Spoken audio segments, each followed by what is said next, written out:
Welcome to Sustainable Packaging with Cory Connors. Today, I'm very excited for my guest, Mr. Bob Lilienfeld, who's the Executive Director of Spring. How are you, Bob? I'm very good, thank you. It's snowing here in Colorado, but we need the snow, so I'm happy. That's good news then. Yes. Yeah, the people who are listening can't see, but Bob's got a really beautiful picture of the mountains behind his house as his background here. So when you get a chance, check out the YouTube version of this, and you'll see the picture. So Bob, tell us about your background. How did you get into sustainable packaging? How did you come about starting this company? Well, I'll try and keep this brief. I've been doing this since about early 1990s, 92 or so. And at the time I was working with Dow Plastics. I handled their advertising account. Oh wow. And they came to me and they said, we got a problem. And most of their business at the time was polyethylene based. And they said, this is a pretty cool material, but it's plastic and the public hates it. Is there anything we can do? And I said, yes, but it's not going to be what you think you can do. It's not a question of saying to the world, look, this has the highest strength, to product ratio of any material and blah, blah. I said, you really have to put it in a way that people understand. And the value of polyethylene is not its recyclability. And we've learned that, many, many times over in the last 25 years.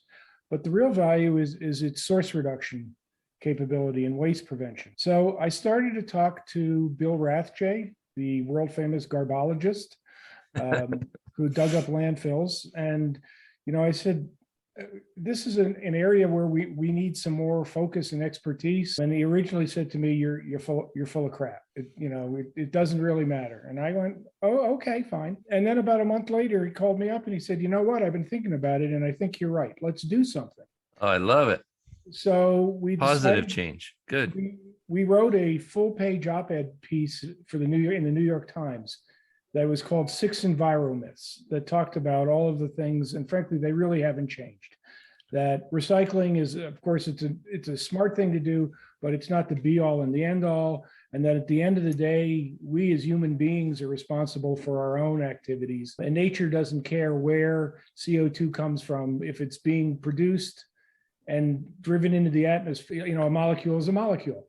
So based on that, we were called by Random House and wrote a book, and just became more and more involved in sustain. Well, at the time it wasn't called sustainability, but the book was called Use Less Stuff: Environmental Solutions for Who We Really Are. And based on that book, I've been involved in this for the last 25 years. Back then it was called environmentalism, or exactly. green living, right? Yep. Yeah. It's so interesting how it's just kind of gotten rebranded over and over again, but we're all doing the same stuff. Right. We all desperately want to not have to change our behaviors and hope that either other people will do the work for us, or that we can get by doing the minimal amount of work we can do. 100%. So your organization is called Sustainable Packaging Research, Information and Networking Group, which is SPRING for short. Yep. Can you tell us about how you started that and what you guys do there? Sure. It started about 6 months ago. There was a flurry of government reports, both US, international, UN, regarding climate change. And I started to write about it. And there was a group of gentlemen in the oil and gas industry who seemed to kind of float around and look for bugs to squash. And I became one of those bugs. And I got very annoyed and said, something needs to be done. I certainly don't have all the answers, but I know people who do, or can we at least get the science out? Yeah. So that was the genesis of Spring.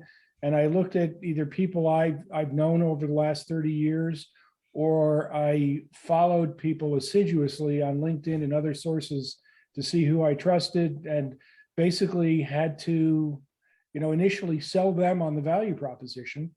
And basically, I'm thrilled with the people who are involved. They're all for the most part, senior engineers, academics, consultants. Most of us are, let's say, in our mid 60s. Some are a little bit younger, but the thing we all have in common is it's time for us to try and give back what we've learned. We don't make any money doing this. It's really a labor of love. Obviously, there's consulting work that comes out of this if people want it, but it's not our primary objective. We're trying to remain as transparent as we possibly can. And I judge my success not by how much people agree with me, but by how many people disagree with me, because that's and I want people to disagree across the spectrum. Right. So we have, as a group, politically, we're a mishmash. It took us a long time to get past the politics to the point where we now respect, we can see through each other's politics. We can take the political lens off and get down to the reality of the science. That's excellent. Waste 360 just announced their top 40 under 40 influencers for the environment, and you guys should have a top 70 under 70. I think that would be perfect for spring. That would be wonderful. Top 70, yeah, great. Okay, I'll keep that in mind. Yeah, something to think about. Well, it sounds like an amazing group. Can you speak to some of the things that Spring suggests to consumers? So what are things that consumers can do to be more sustainable? Well, most of what we're doing is really trying to work within the industry. The problem with dealing with consumers is it's an enormous market and it's expensive. So the people we really want to reach are what we used to call influentials. Today in the social media world, they're still called influencers. But there's really three groups. There's consumers, there's the media itself, people like you, and there's the industry. And these people are not, they're self-identifying in the sense that they tend to be open-minded. They're looking for information. We try hard not to tell people what to do. We trust them to make good decisions if they have good information. And the hardest thing is to remain, I'll say, value neutral, and this is the biggest issue we face, is that you can make a good economic decision that's bad environmentally and socially, and ditto for the other two legs on the stool. So what we try to get people to understand is we're not looking for perfection. We're looking for progress. There has to be trade-offs.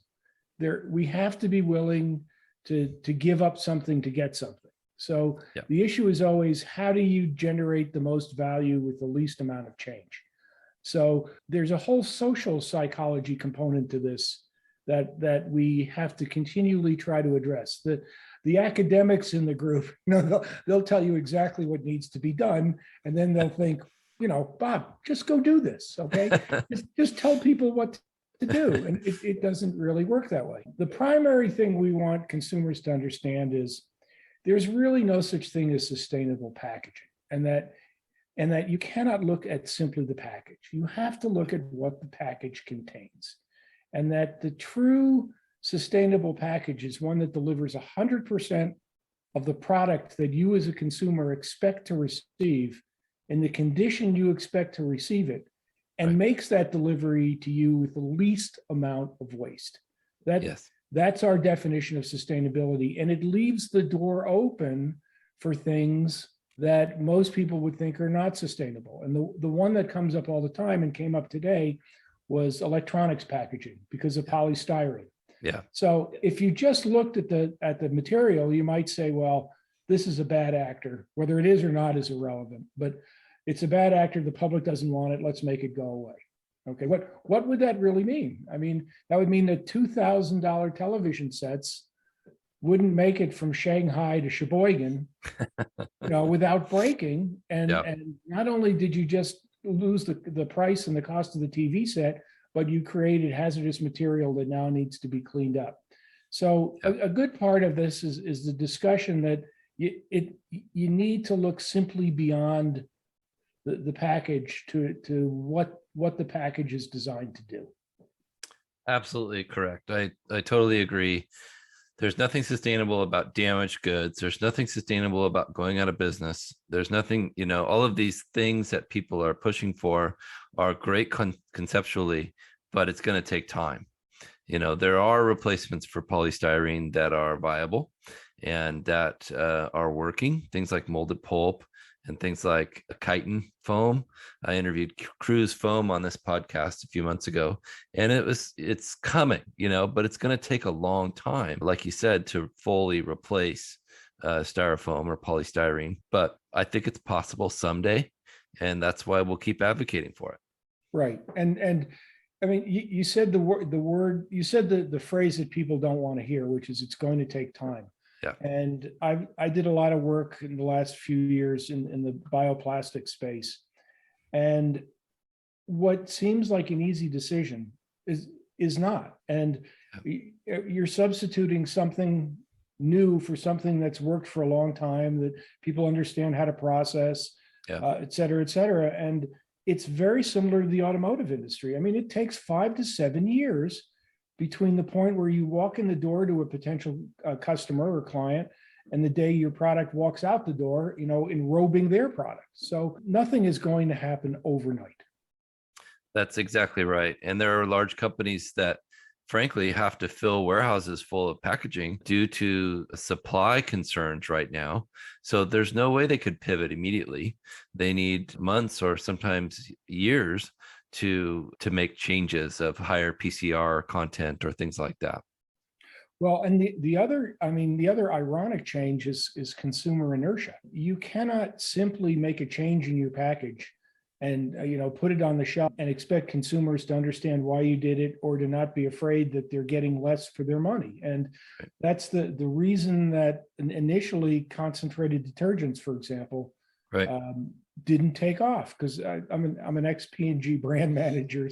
I'm pretty aware of this stuff. But initially, the first concentrated detergent 30 years ago was Tide, and it failed. And it wasn't until Lever Brothers came out with a detergent and went to Walmart, and Walmart said, hey, this is a pretty good idea. We're going to require all of our detergent brands to be concentrated. So Walmart was the impetus, and it was 20 years later than what P&G had tried to do. Timing is everything. Isn't that incredible? I didn't know that story, and thank you for sharing that, because that's the kind of wisdom we need to know about. A lot of people give Walmart a bad time, but I think they've made some really positive environmental changes over the years. So. Yeah, I worked with them initially on their scorecard. I was the keynote speaker at one of their conferences, and I warned them that this was not as simple as they thought it was, right, and that putting a scorecard in front of busy buyers who are being judged on sales per square foot of shelf space, we're going to have a very hard time wrapping their minds around what we were trying to do. And that at the end of the day, they were going to just say, is this stuff recyclable? They had to have a simple mnemonic by which to judge this. And that's pretty much what happened. And to Walmart's credit, that's how, in a large sense, that's how the Project Gigaton was born, because Walmart came around to understanding, wow, this is a lot bigger than simply recycling. And frankly, the ability to reduce greenhouse gas generation in our supply chain is significantly more important than worrying about whether, how recyclable something really is. I know that's heresy, but. Well, it's the truth. And, I try not to make hard lines on this podcast, but frankly, that's what it's all about. We're trying to reduce greenhouse gas emissions and trying to, and if recycling can help with that, wonderful. But maybe it's source reduction or near onshoring or whatever the case may be. There's all these things. I interviewed Jamie from Bluebird Climate yesterday, and what they're working on is life cycle analysis for brands. And I asked him the same kind of questions I'm asking you, and his answers were very similar. That depends. We're not sure. We have to look at the whole thing, and you must not only look at what you're buying, but where you're buying it, and is it traveling from overseas, or is it traveling from across the world? These are all important factors. Yep. And I call it the wheel, but if you look at the Spring website, which is springpack.net, you'll see that we've got a sustainability roadmap. And within that wheel, I mean, it starts on the outside with the concept of what are we trying to accomplish: reduce greenhouse gas generation, reduce water use, reduce materials and chemicals of concern. But there's a new layer that we put in there that most people don't consider. And it's factors that are beyond your control. It's local, it's cultural norms, it's the infrastructure that exists within a company, within a country or a community. And all of those factors are going to make a determination, and there are 10 of them. And so the way that a problem gets solved in Germany is going to be radically different than the way it gets solved in Alabama, and ditto for Alabama versus Missouri. So the biggest problem we face is that nobody, even the UN, hasn't set aside a specific goal that we're all trying to accomplish. Once there was the goal, and the goal probably relates to greenhouse gas generation, once the goal is set, it's really, that's when the market can work its magic. But somebody has to create the playing field and set the goals and the objectives, and then you let the teams do their best within the parameters that everybody's agreed upon. Yeah, well said. Do you think that'll be tied to extended producer responsibility? It could be. EPR is certainly a tactic. Most of us within Spring are skeptics, primarily because the people who are the most skeptical are the Canadians. Yeah, who've seen it, firsthand and don't believe it's really working. But we have a program in Spring, a mentor program for startup companies. And a lot of times younger people will come to us with ideas that we've seen over and over and over again. And our first reaction is to say no. But then when you take my detergent analogy, maybe the time is right for those things. So, so things, true. Things do change. And so there is no perfect answer. And I can virtually guarantee you that any significant change that occurs is going to come at the margins. That it always does. We don't see it until it's like all of a sudden it's like, holy crap, this is for real. Yeah, and it's going to affect price probably. Right. Unfortunately, until the recycle streams have value. Which I think will happen more and more. Well, some of them do now. I mean, the paper cardboard OCC pricing is way up. Yeah. So is polypropylene, and I'm sorry, not polypropylene, but PET, certain polyethylene resins, and HDPE are all up. Yeah. The other thing that I think has to happen is we have to recognize the fact that not all plastics are going to get recycled. Okay, so once let's just say that PET and HDPE are a slam dunk, and we've got the systems in place and the economics in place to deal with them. Okay, let's push those aside. Now let's look at what's left on an individual basis, and then we can determine both the value of those resins and the best way to ensure that greenhouse gas reduction post life is minimized. Yeah. And so the next one you'd attack, right? I don't mean attack in a negative way, but the next one you'd look at, if you will, is polypropylene. And until and I don't know if you noticed it, but I responded this morning to the PIA's comments about the value of plastics, and my response was, there's no such thing as plastics. Okay, you need to stop referring to what you're about as plastic. If you were to look at the different resins and the values of those resins, it would become clear to consumers, a lot clearer what they ought to be considering. And frankly, it would be clearer to the industry what they ought to be considering. But as long as you lump everything together, you can only be perceived as good as your poorest member.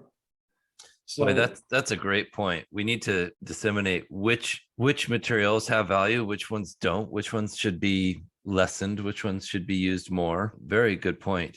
You mentioned Dow. You worked there before, or you worked with them? Yeah. I got to interview them on this podcast, Dow Specialty Plastics, and what they're doing is focusing on mono materials. And I think that's a positive step. So rather than multi-layer films that can't be recycled except by chemical means, they're making recyclable, monomaterial films, which is a good step. Yeah, it is a good step. Their issue is twofold. One of those is it's those are not generally rigid applications. So there's the flexible element to that. And the other is that in a lot of cases, those products or those packages are contaminated by the product inside, or they're too small to pass over the screens and the MRFs. It's certainly beyond Dow's control. And that's one of the values of what we're calling non-mechanical recycling, because Chas Miller hates the term chemical recycling, and I have a lot of respect for Chas, so I will call it non-mechanical recycling. But the public doesn't understand where it fits in the equation, and if they did, they would have a far easier time understanding where its value lies. Yeah.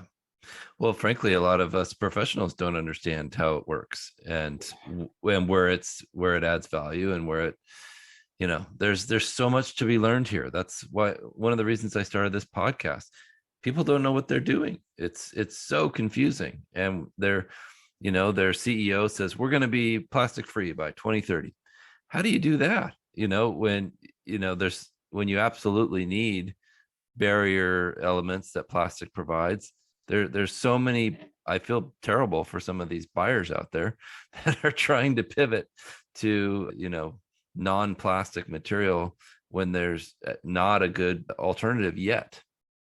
Right. Well, there's two questions. You asked one of them, which is how to do it, but the first question is why to do it. Right. And that's the one that CEOs are never, they're never asked, because if they were, it would force them to make a decision. Yeah. And if they want to decide because I'll say pander. We want to pander to a specific audience. Yeah. Okay, that's your decision. And you'll have to live with those results, good or bad. But this goes right back to what you just said of if you're lumping all plastics together, then people are going to think styrofoam. Right. That's the worst. That's the least respected, if you will. the one that people hate because when it breaks, it flies all over the place, and they try to put it in their trash bin, and it causes a problem. Yeah, and it sticks to your sweaters. Yeah. or blows up in your garage. I've had that happen too. I'm so thankful for this conversation, Bob. I think it's such a challenge, and to have some people like you who have wisdom and can teach us, and I'm not trying to blow smoke, but I think it's really important that people listen to what you guys are saying. We need to learn about how to do this better.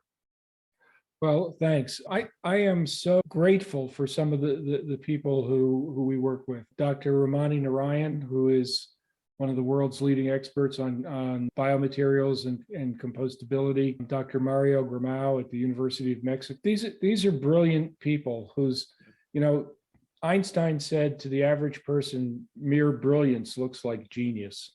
Yeah. These guys are geniuses. Well, I don't know how else to say it, but it's a great experience, and it's probably the most rewarding thing I've ever done. And it's the culmination, basically, of 40 years of knowledge and experience. Oh, that's amazing. Very impressive. Can you leave us with a couple of suggestions, like maybe some more general kind of, here's a couple things that you can do to be more sustainable? If you're the average consumer, the two simplest things to do, and frankly, the two most important things to do, are drive less, and it's winter, so put a sweater on. Turn the heat down by 2 degrees. If all we worried about was the amount of energy we used in our homes, that would have 100 times the impact versus worrying about which bin to put our packaging in. So, so from that perspective, it's really all about energy. From a packaging perspective, in an ideal world, you're in a situation where you have single stream recycling, so it's fairly easy to pay attention. put the right stuff in the right bin, and it makes a significant difference, especially when you look at contamination, which is the real issue facing the recycling industry. One more quick thing. You mentioned EPR. Yeah. If you consider bottle bills as EPR, frankly, I'm a big fan. Nice. There's plenty of data to show that the states with bottle bills not only have higher recycling rates, they have cleaner bales. So 100%. there's solutions out there. The question is who has the political will to implement them. Yeah. Well, thank you so much. Yeah, I live in Oregon, and there was a poll done recently. We were voted the top green state in the country for now, very closely. I think Washington was next, but I think it might have something to do with our bottle bill. And I think you're right. That makes a lot of difference. It does. And the other thing it has something to do with is your DEQ. People like David Allo, they're brilliant. They're down to earth. They look at the science. And because you have a fairly well-educated electorate, if you will, they listen to the science. I'm not sure that David Alloway would be an effective person in Arizona, for example. Right. But he's found a way to make people believe in the science. Thank you, David Alloway. Yeah. Well done, sir.